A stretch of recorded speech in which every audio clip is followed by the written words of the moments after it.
Alors, je m'appelle Emmanuelle.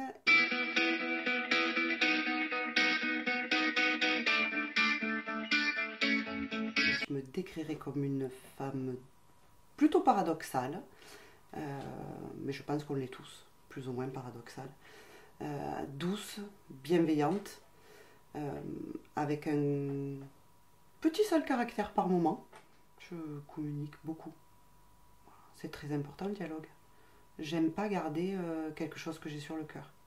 Je préfère crever l'abcès de suite que garder, et après en général ça crée des quiproquos, des disputes. Après je peux être impulsive aussi, donc des fois je peux réagir très vite, et là c'est pas cool, mais ça fait partie de moi. Mais la communication, c'est la clé, la base. J'ai été élevée comme ça et je trouve ça assez chouette.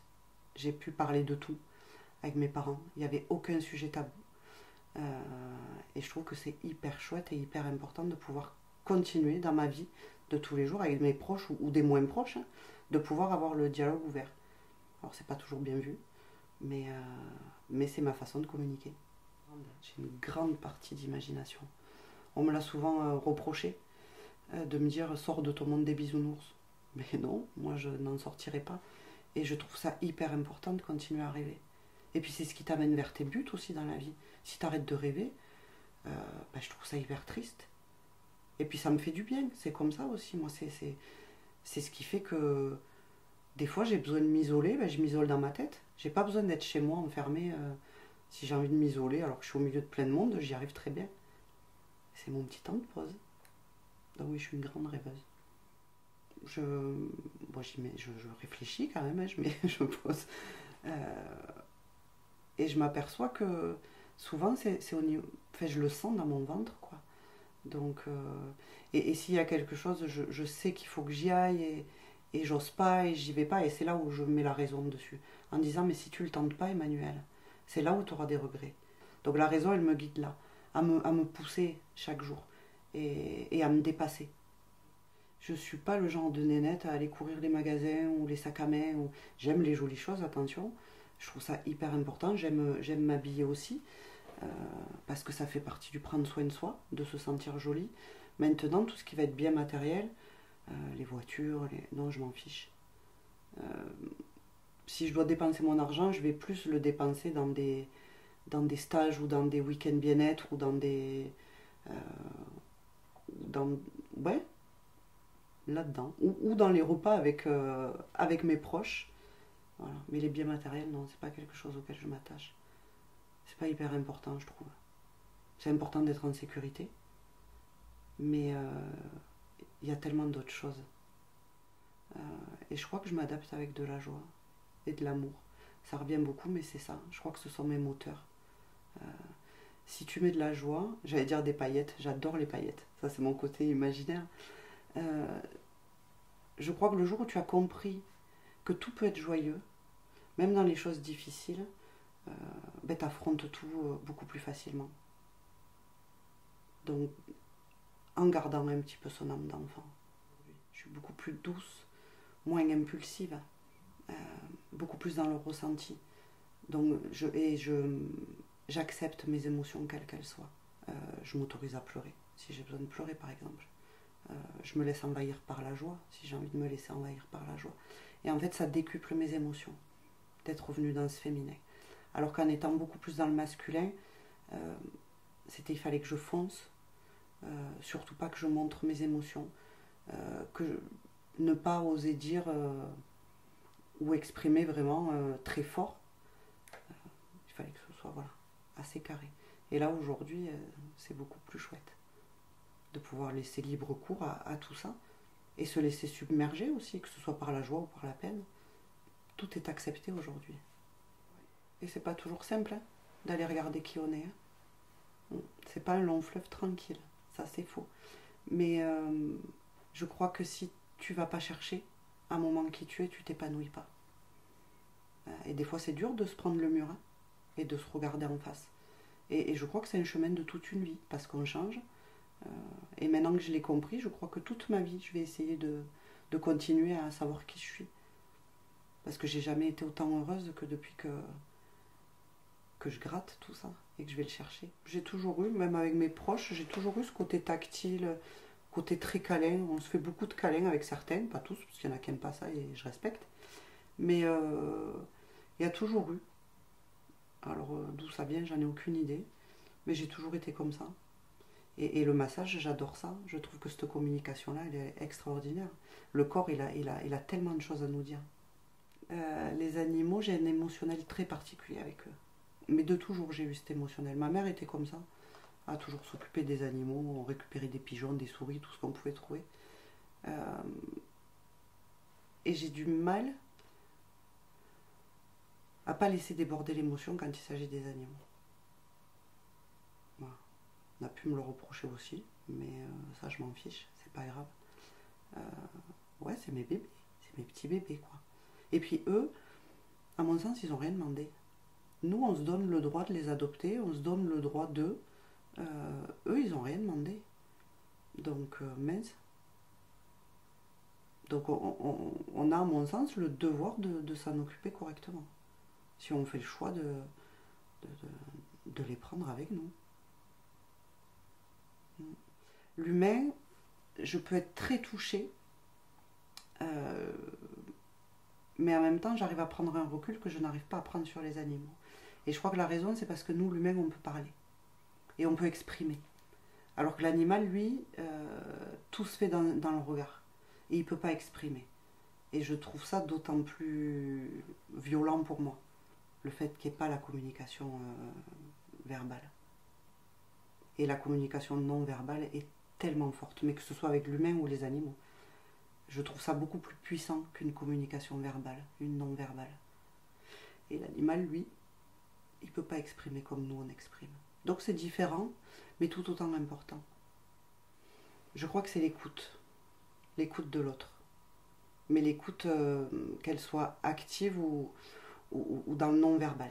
La susceptibilité. Je peux être susceptible. Voilà. Et après, peut-être la naïveté. J'ai tendance à être un peu trop naïve par moment. Et ça me joue des tours. Les autres, les animaux, ma famille, la nature, être dehors. En fait, je crois que beaucoup de choses me procurent de la joie. Je m'émerveille vraiment de pas grand-chose. Un papillon qui passe, par exemple. Être en bord de mer. Voilà. Tout me procure beaucoup de joie. La souffrance animale, je dirais en premier. La souffrance des autres, la souffrance en règle générale. Voilà, ça, c'est quelque chose qui m'émeut très fort et qui me fait très mal. Voilà, la souffrance, qu'elle soit humaine, animale. J'aime pas voir les autres souffrir. J'en ai deux qui me viennent en tête, qui sont complètement différentes. Donc j'ai très peur des chiens qui se battent. C'est une grosse phobie. Quand je vois deux chiens qui se battent entre eux, c'est terrible pour moi. Et là, je le travaille. J'ai très peur de vieillir toute seule. Voilà, j'ai pas pu avoir d'enfant. Et pendant très longtemps, ma plus grande peur était d'être seule en vieillissant. Je le travaille. L'injustice. J'ai horreur des choses injustes. Les attaques non fondées envers quelqu'un aussi. J'ai horreur de ça. Et le jugement. J'aime pas qu'on juge les autres. Et encore moins qu'on me juge moi, mais bon, ça, à la limite, je peux le gérer. Bah écoute, je crois que j'en ai pas. J'en ai pas. Parce que je crois que j'ai compris assez tôt que dans la vie, il ne faut pas en avoir de regrets. Donc j'ai des échecs. Ça, il n'y a pas de souci. Mais je mets tout sous le compte de l'expérience. Donc des regrets, non, je crois que j'en ai pas. Je crois que j'ai une grande résilience. J'ai beaucoup de patience. Et j'ai cette force où je sais que quoi qu'il arrive, je vais y arriver. Voilà. N'importe quoi qui se passe dans ma vie, même les choses les plus difficiles, je sais que je suis armée pour y arriver. Voilà. Donc ça, je pense que c'est la plus grande force psychologique que j'ai. Après, physique, ça c'est un sujet qui a été compliqué longtemps. J'ai été très dure avec moi pendant très longtemps. J'ai pris beaucoup de poids. Ça a été très compliqué à accepter. Je me suis cachée longtemps. Je n'osais plus aller à la plage alors que j'adore ça. Ça a été un grand travail. Et aujourd'hui, mon atout physique, je dirais que c'est moi. Peut-être, je ne sais pas si on peut voir ça comme quelque chose de physique, mais je dirais que je me trouve assez lumineuse aujourd'hui. Voilà, que je dégage quelque chose d'assez chouette. Donc je ne vais pas te donner un critère physique. En plus, j'aime pas ça, parce que je trouve que chaque humain est joli dans ce qu'il est, dans sa globalité. Voilà. Donc je dirais plutôt ce que je dégage. Ben, c'est la même chose. Dans le physique, ça a été ce poids qui a été pris. J'ai travaillé là-dessus, mais c'est pas encore tous les jours. Je me trouve pas bien tous les jours et il y a des jours où c'est encore un peu compliqué. Et puis mine de rien, il faut être honnête, quand tu prends du poids, c'est difficile physiquement aussi. Il y a des choses que tu peux plus faire. Parce que le regard des autres est pesant, surtout à l'adolescence ou même encore à l'âge adulte, hein, de ne pas vouloir trop se montrer, d'être habillé toujours tout en noir, tu sais, même des fois aller au restaurant quand t'es rond, tu te poses la question plus jeune, ou même encore maintenant. Moi non, mais je sais que ça arrive, que tu te dis, ben, les autres vont me voir manger, et ils vont dire, ah regarde là. Non, et ça je veux plus de ça dans ma vie. Enfin, donc je l'ai travaillé pour que justement plus jamais le regard des autres soit un poids ou un frein pour moi. Et encore moins que ça m'empêche de faire des choses que j'aime ou de m'épanouir. Ça a été un long travail. Ça a été petit à petit. Voilà. Affronter doucement. Déjà retourner à la plage, par exemple, c'est très dur de se remettre en maillot de bain. Alors qu'aujourd'hui, je suis comme un poisson dans l'eau. Je suis toujours à la plage et toujours dans l'eau. J'adore ça. C'est se rendre compte aussi que les autres, ils s'en fichent, finalement, de ce que tu es. Alors pas tous, hein, il y a toujours des imbéciles qui... Mais je me suis aperçue qu'en fait, souvent ceux qui critiquent, c'est le miroir d'eux-mêmes aussi, tu sais, c'est leur propre faille à eux. Donc c'est pas grave, ça m'atteint plus. Puis moi aujourd'hui je me trouve très bien, très épanouie et je fais tout ce que j'aime, donc le principal il est là. Et après psychologiquement, si je pouvais vraiment juste avoir un peu moins de timidité, alors ça paraît pas comme ça, mais je suis extrêmement timide. Elle ne m'handicape plus, ou beaucoup moins. Elle m'a handicapée longtemps. Et pendant longtemps, j'ai eu un gros manque de confiance en moi aussi. Et tout ça, je l'ai travaillé. Et aujourd'hui, ça y est. Et puis, je sors de ma zone de confort. Voilà. Je fais en sorte que tout ça soit travaillé et que ça ne m'handicape pas. Justement, pour ne pas avoir de regrets. J'aime profiter de mes proches. J'aime être seule aussi. J'ai énormément besoin d'être seule, de me ressourcer. Après, j'aime être entourée des miens, j'aime aller me balader, faire des choses toutes simples. Voilà, je n'ai pas de choses très extravagantes ou des choses très simples me rendent heureuse. Mon travail, la socio-esthétique. Voilà, parce que c'est là où je m'épanouis, c'est ce qui m'a permis de prendre confiance en moi. Et c'est ce qui me fait vibrer, c'est ce qui me passionne. Voilà. Le soin à l'autre, apporter du bien-être à l'autre. Voilà. Et tant physiquement que moralement.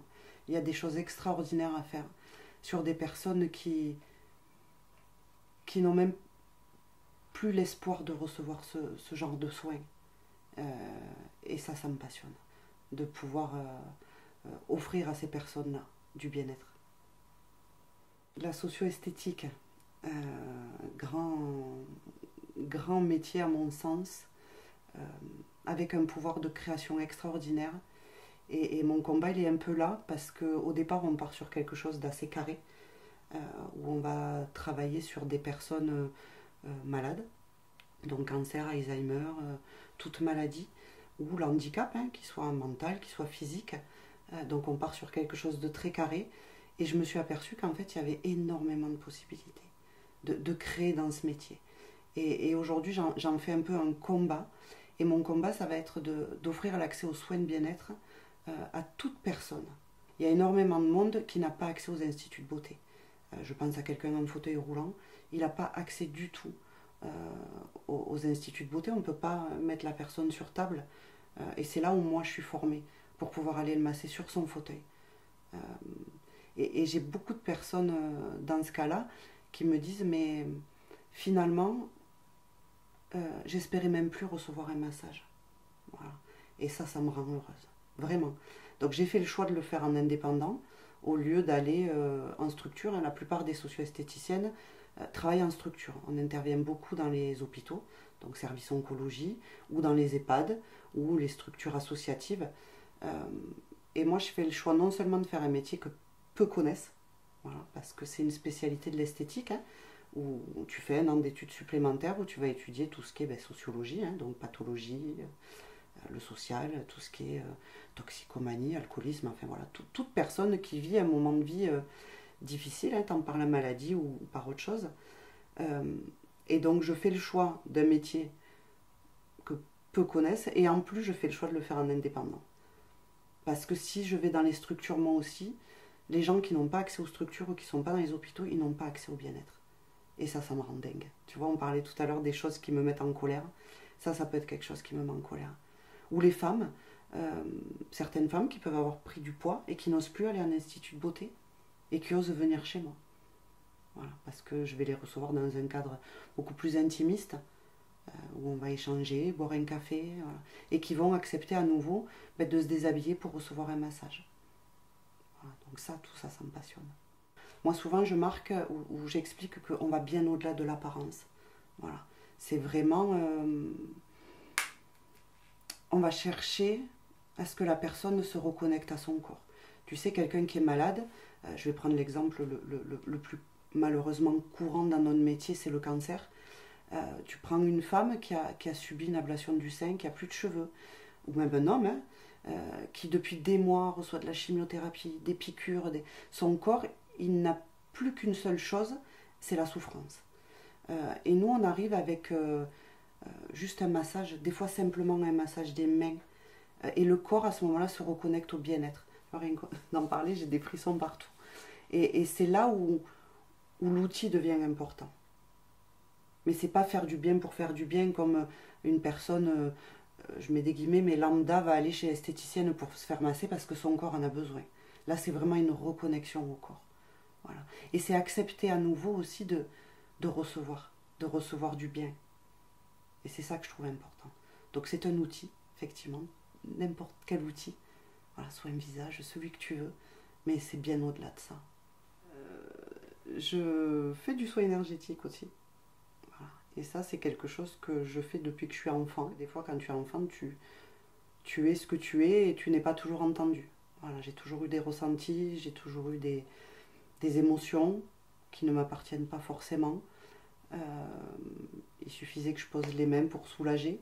Donc mes grands-mères étaient comme ça. Et heureusement, j'avais elles pour m'écouter à ce moment-là, pour entendre que des fois je voyais des choses ou j'entendais des choses. Donc on m'a souvent dit, mais non, c'est des cauchemars.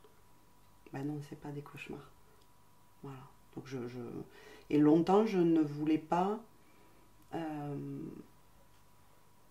l'ouvrir au public. Je mets des guillemets, mais c'était vraiment pour ma famille, pour mes amis, voire même occulter pendant des années. J'ai voulu complètement l'occulter, tout ça. Et puis la vie t'y ramène de toute façon. Donc à nouveau, je fais du soin énergétique que j'ai ouvert au public. Beaucoup de choses. La bienveillance, la bienséance, le respect. Le respect est très très important. Le non-jugement. C'est un peu oui, toutes les valeurs qu'on a citées plus haut. Hein. L'amour. L'amour me guide beaucoup aujourd'hui. L'amour de l'autre, mais aussi l'amour que je me porte. Et c'est pas narcissique. Hein. Et ça, c'est pareil, il y a beaucoup de monde qui ne s'aiment pas et je trouve ça hyper triste. Donc ça pourrait être une chouette valeur aussi de s'aimer à soi. La joie. J'aime rire. Ouais, la joie. La joie, la légèreté, mais tout en étant sérieux. Voilà. Légèreté ne veut pas dire ne pas être sérieux. Et la solidarité, l'infidélité, la trahison, le jugement et la critique.